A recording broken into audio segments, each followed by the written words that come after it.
इधर मीडिया वाले केजरीवाल में लगे रहे, उधर मोदी शाह ने ओवैसी के गढ़ में खेल कर दिया। इधर मीडिया प्राइम टाइम में 2024 के लिए केजरीवाल बनाम मोदी का नैरेटिव सेट कर रहा था। उधर मोदी शाह ने हैदराबाद के किले को फतेह करने का इंतजाम कर लिया। पिछले कुछ दिनों में कुछ ऐसी घटनाएं हुई हैं जो मिशन 2024 की दशा और दिशा तय करने वाली हैं। ये तय करने वाली हैं कि आखिर 2024 में मोदी जी को कितनी सीटें मिलने वाली है। लोकसभा की बात कह रहा हूं मैं, अब बहुत ज़्यादा दिन नहीं रहा, मिशन 2024 शुरू हो चुका है।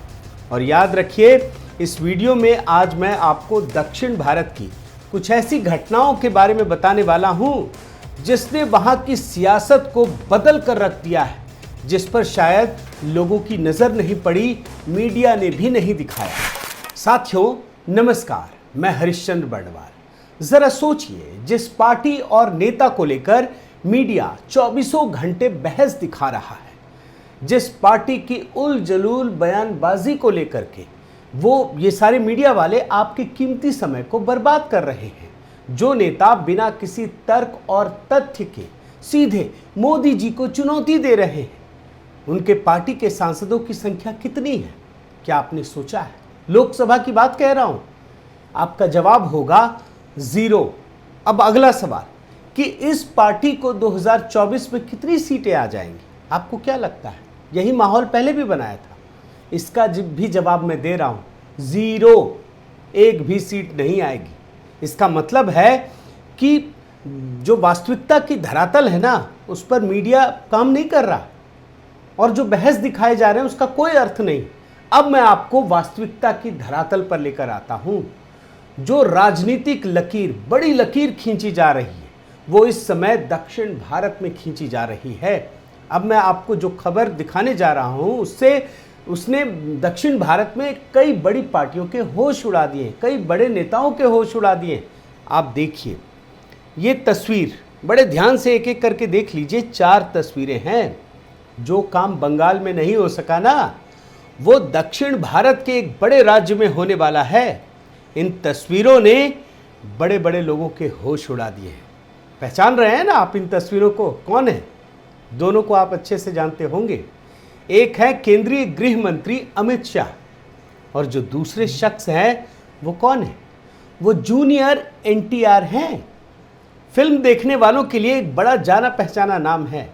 और अभी जिन लोगों ने ना RRR फिल्म देखी होगी, उनको याद आ जाएगा। ये मुख्य अभिनेता हैं, तेलुगु फिल्मों के सुपरस्टार। अब तेलुगु ही क्यों कहें, अब तो बॉलीवुड के लोग भी इनके सामने पानी मांगते हैं।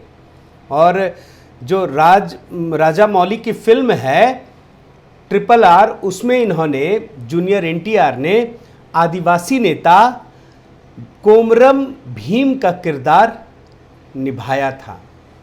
अब इस तस्वीर की जो खासियत है ना, वो अब आप समझ लीजिए। इस तस्वीर को शेयर करते हुए गृह मंत्री अमित शाह ने क्या लिखा है? तेलुगु सिनेमा के रत्न और बेहद प्रतिभाशाली अभिनेता जूनियर के साथ हैदराबाद में एक बहुत अच्छी मुलाकात रही। अब RRR के ये जो भीमा किरदार निभाने वाले, आदिवासी किरदार था ये, इन्होंने, जूनियर एनटीआर ने भी उसका बड़े ही गर्मजोशी से जवाब दिया। अब इन्होंने क्या लिखा आप देखिए। आपसे यानी अमित शाह से मिलना बहुत सुखद रहा, एक अच्छी बातचीत हुई, आपके विनम्र शब्दों के लिए शुक्रिया। अब देखिए ये तस्वीर कितना महत्वपूर्ण है।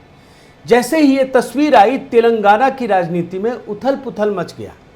आप सोचिए इस समय भारतीय जनता पार्टी की स्पीड क्या है तेलंगाना में।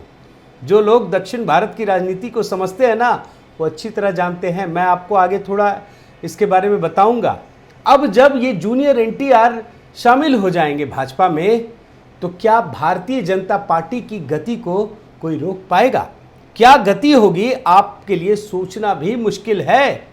जूनियर एनटीआर की लोकप्रियता का आलम यह है कि जब आप रिपोर्ट खंगालेंगे, जो बहुत इक्का दुक्का रिपोर्ट है जो मैं आपको दिखा पा रहा हूं, उन्हें भावी सीएम बताया जा रहा है। इस मुलाकात के बाद पूरा सोशल मीडिया भर गया।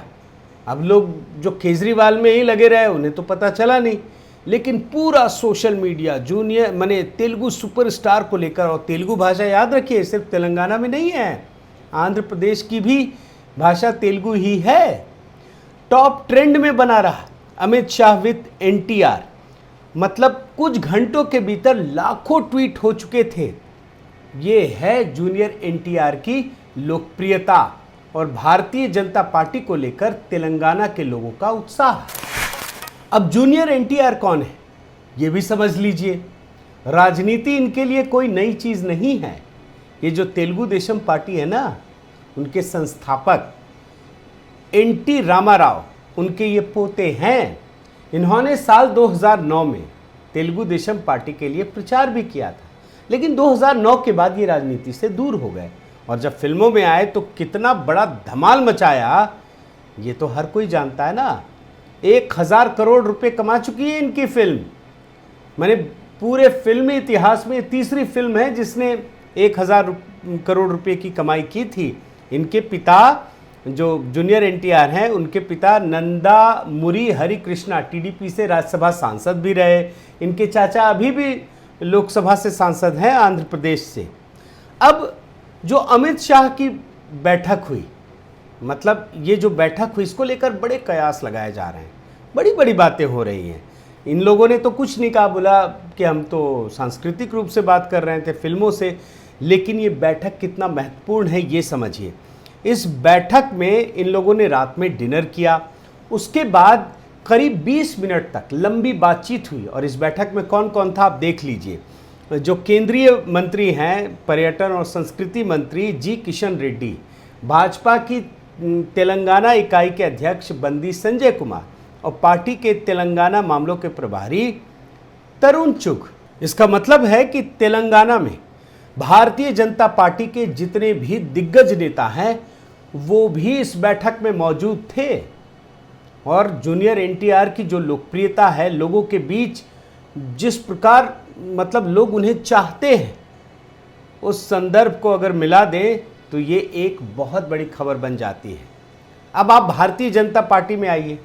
तेलंगाना में भारतीय जनता पार्टी एक बहुत बड़ी ताकत बनकर उभरी है, बेहद मजबूत स्थिति में है। और ये क्यों भाजपा वहाँ हो गई ये भी समझिए। जो लोग बोलते हैं ना, राहुल गांधी भी लोकसभा में बोल रहे थे कि दक्षिण भारत में कोई दाल गलने वाली नहीं है। अब उनको पता नहीं है कि दक्षिण भारत की सबसे बड़ी ताकत तो भारतीय जनता पार्टी बनने वाली है और बन रही है। कर्नाटक में किसकी सरकार है?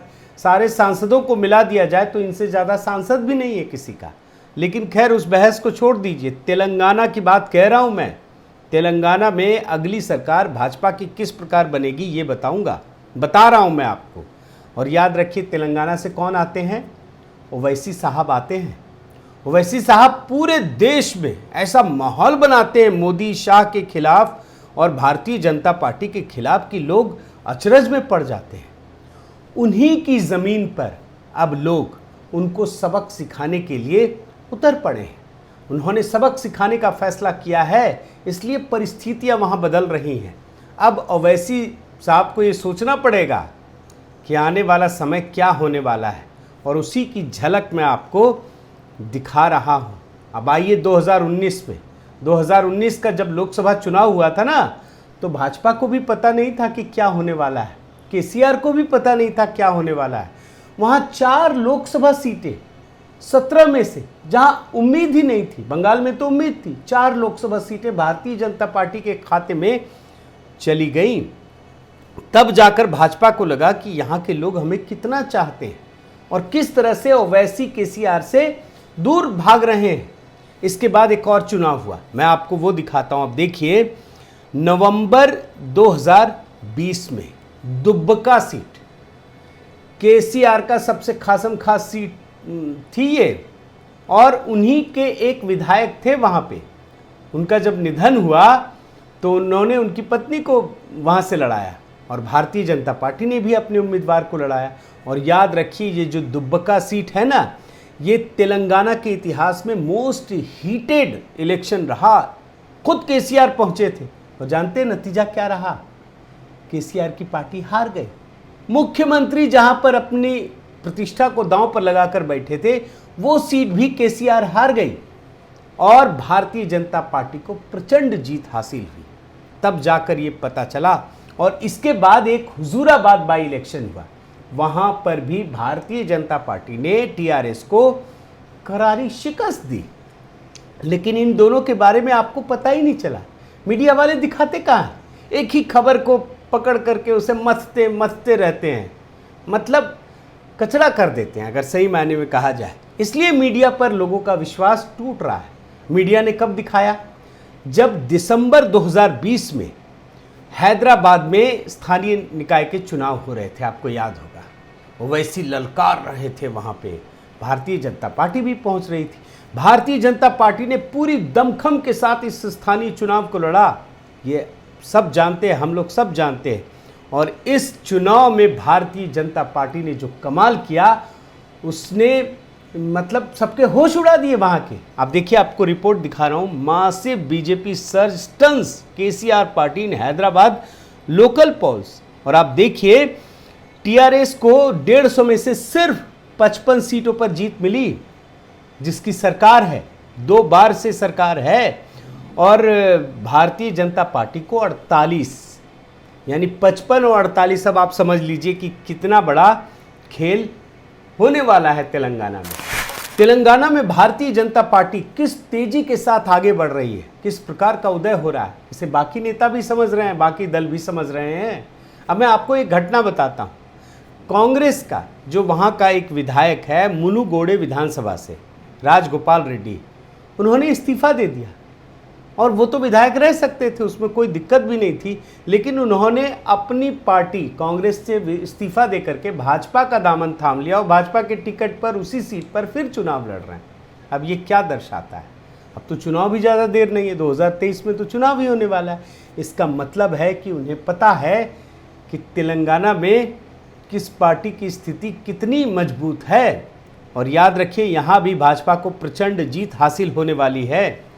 गृह मंत्री अमित शाह ने अपनी नज़र एकदम लगा रखी है। अभी हाल ही में जो मैंने आपको फोटो दिखाई ना, जूनियर एनटीआर के साथ, रविवार को अमित शाह ने यहाँ पर मेगा रैली को संबोधित किया तेलंगाना में, और भारी भीड़ जमा हुई वहाँ पर। अब आप समझिए कि तेलंगाना में जहाँ ये सारे बदलाव हो रहे हैं, सियासी समीकरण बदल रहे हैं, वहाँ पर विधानसभा का चुनाव तो है ही, लोकसभा के लिए 17 सीटें हैं। और मैं आपको आज ये लिखकर आप रख लीजिए कि जिस प्रकार 2014 से 2019 में सीटों की संख्या में भारी बढ़ोतरी हुई, 2024 में, ये मैं आपके लिए भविष्यवाणी कर रहा हूँ, इसमें और बढ़ोतरी होगी। और कैसे होगी उसका एक उदाहरण मैं आज आपके सामने रख रहा हूँ। तेलंगाना में 17 सीटें हैं। अधिकांश सीटें अगर भाजपा जीत जाए तो आश्चर्य मत कीजिएगा। और भाजपा ने किस तरह से इसकी तैयारी की है, इसकी भी झलक मैं आपको दिखा रहा हूँ। हाल के दिनों में जब राज्यसभा में नॉमिनेशन की बारी आई ना सदस्यों की, तो चारों सदस्य दक्षिण भारत के थे। उस पर कभी अलग से कहानी बताऊंगा आपको। उसमें एक व्यक्ति कौन था, ये देखिए। एस राजामौली के पिता, जिन्होंने बाहुबली बनाई है ना फिल्म, और अभी RRR, उनके पिता जो मशहूर स्क्रीन राइटर है, उनकी शख्सियत भी बहुत बड़ी, इस समय देश में सबसे बड़े स्क्रीन राइटर हैं। भूल जाइए आप जावेद अख्तर को और गुलजार को, बस ये अपने नाम का खा रहे हैं। जो 70 के दशक में बॉलीवुड में जो सनातन धर्म के प्रति खिलाफ जो बातें लिखी गई, वो सब तो अब क्या बताया जाए। लेकिन इस समय अगर देश में कोई सबसे बड़ा स्क्रीन राइटर है तो ये हैं वी विजयेंद्र, जिन्हें प्रधानमंत्री मोदी ने नॉमिनेट किया। और तेलुगु भाषी लोगों ने हाथों हाथ लिया। इन्होंने बाहुबली, बजरंगी भाईजान, मणिकर्णिका समेत कई फिल्में लिखी हैं। विजयेंद्र प्रसाद ने, आप एक बात और समझ लीजिए, सिनेमा के जरिए राष्ट्रवाद की भावना जगाई है। ये है इनकी शख्सियत, और तभी प्रधानमंत्री मोदी ने इन्हें बहुत प्रेम दिया। ये इनका जन्म आंध्र प्रदेश में हुआ है, यानी एक साथ कई जगहों पर निशाना है भारतीय जनता पार्टी का। अब दूसरा फैसला भी आप देख लीजिए। अभी कुछ ही समय पहले जब भारतीय जनता पार्टी के संगठन में बड़ा बदलाव हुआ, जो हाईएस्ट डिसीजन मेकिंग बॉडी है भाजपा की, नेशनल पार्लियामेंट्री बोर्ड, जब गठन हुआ तो कौन सी खबर आई? आपको ध्यान होगा कि इसमें नितिन गडकरी जी को नहीं लिया गया है, इसमें शिवराज सिंह चौहान को बाहर कर दिया गया है, लेकिन जिनको लिया गया है वो आपको पता चला क्या? उसमें एक महत्वपूर्ण नाम दोस्तों के लक्ष्मण है और ये तेलंगाना के हैं। अब आप समझ लीजिए, भारतीय जनता पार्टी अपने हाईएस्ट डिसीजन मेकिंग बॉडी में अगर तेलंगाना के लक्ष्मण को रखती है तो इसका क्या मतलब है? और ये संगठन में इनका बहुत ही महत्वपूर्ण योगदान रहा है, जिसे प्रधानमंत्री मोदी ने पहचाना और उन्हें जगह दी। और यकीन मानिए, अब इन परिस्थितियों में जब ये पूरी जमीन तैयार हो चुकी है, सियासी जमीन, उसके बाद भारतीय जनता पार्टी ने जूनियर एनटीआर को लेकर के सबसे बड़ा दांव चला है। और तब जब अमित शाह गृह मंत्री एनटीआर से, जूनियर एनटीआर से मिलते हैं, तो समझ लीजिए तेलंगाना के चुनावी इतिहास में उसका फर्क तो आंध्र प्रदेश में ही पड़ेगा, लेकिन तेलंगाना में एक बहुत बड़ा बदलाव होने जा रहा है। साथियों, चुनाव सिर्फ बयानबाजी का खेल नहीं है। चुनाव वो भी नहीं है कि जिसे दिन भर मीडिया दिखाता रहता है और माहौल बनाता रहता है। इन चीज़ों में आप एक बार के लिए चुनाव जीत तो सकते हैं, लेकिन लॉन्ग टर्म के लिए, दीर्घकालीन के लिए आपको बड़ा नुकसान होता है। केजरीवाल की राजनीति इन्हीं चीज़ों पर टिकी है। शॉर्ट टर्म गेन के लिए वो उटपटांग बयानबाजी करते हैं, उलझुल बातें करते हैं, बिना तर्क तथ्य के बेसिर पैर की बातें करते हैं, क्योंकि उनका उद्देश्य बस किसी तरह जीत जाओ, 5 साल के लिए फंसा लो लोगों को। लेकिन याद रखिए, उससे नुकसान होगा उन्हें। लेकिन प्रधानमंत्री मोदी और अमित शाह की रणनीति एकदम अलग है। वो दीर्घकालीन रणनीति के तहत काम करते हैं। वो ऐसे काम करते हैं जिसका अप्रत्यक्ष प्रभाव, इनडायरेक्ट जो इफेक्ट है ना, वो जनता के मन में पड़े। इसके लिए बड़ी मेहनत करनी पड़ती है, काफ़ी परिश्रम करना पड़ता है, आप याद रखिए। और प्रधानमंत्री मोदी कर रहे हैं, अपनी एक एक योजनाओं के साथ, वेलफेयर स्कीम्स के साथ लोगों तक पहुंच रहे हैं, उसका ढोल नहीं पीट रहे हैं। ऐसा नहीं कि किसी कार्यक्रम में 10 करोड़ खर्च किया और एडवर्टाइजमेंट में 100 करोड़ खर्च कर दिया, ऐसी कोई भी योजना नहीं है। हर योजना के पीछे एक विजन है, मिशन है, और उसके तहत काम कर रहे हैं, जिसका असर दूसरे राज्यों पर भी पड़ रहा है। उन राज्यों पर पड़ रहा है जहां भारतीय जनता पार्टी का कोई नामो निशान तक नहीं था। और तभी तेलंगाना जैसी राजनीति देखने को मिलती है, ऐसे परिणाम देखने को मिलते हैं।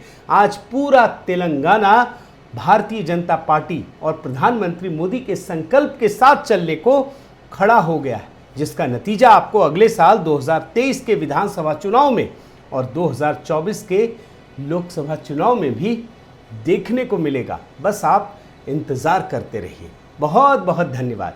आपसे निवेदन है कि आप मेरे इस चैनल को ज़रूर सब्सक्राइब कीजिए, लाइक कीजिए, शेयर कीजिए, कमेंट कीजिए और इस बेल आइकन को प्रेस करना मत भूलिएगा। नमस्कार।